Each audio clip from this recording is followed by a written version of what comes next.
Cum e, mă? Coboară, băbiță, că e mișto. Mișto cazarea? Coboară.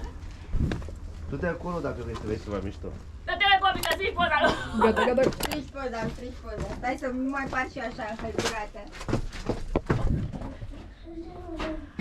Uite, modalitatea mai ușoară să urci.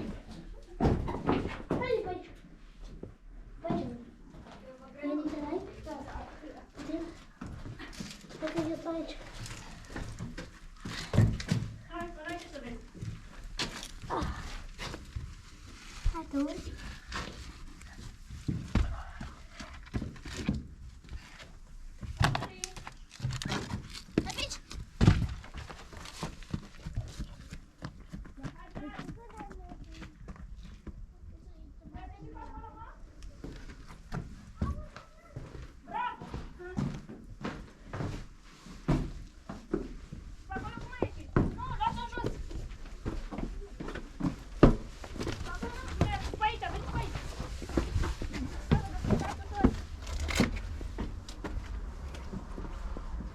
Dă mâna aici.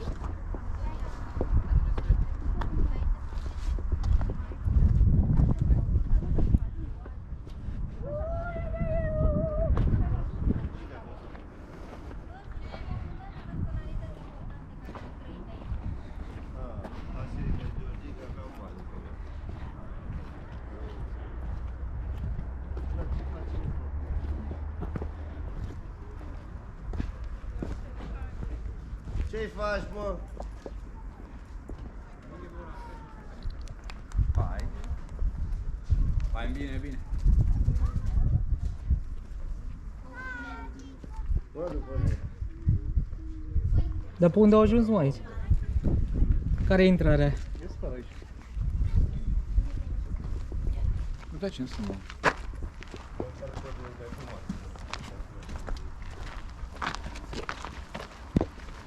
Ce scări, nu scrie, Poate avea. ajungem pe aici, da.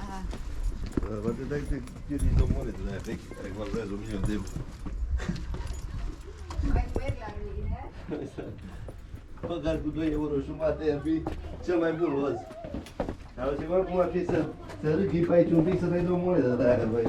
1.000.000 de euro, ceva care e valuată. Ce vrei, mă? Da, să Edu, how are you? So, how are you? Am ieșit cu Dominica aia.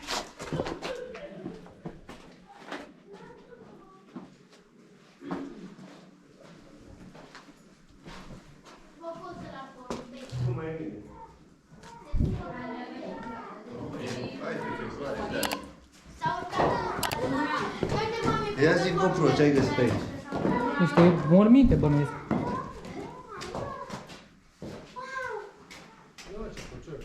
porumbei. O poză la porumbei. Care e varianta care Bă, și ce fac bănuitele astea? Că ăștia nu pune pământ peste mine. Ce face? Nu pune pământ peste mine.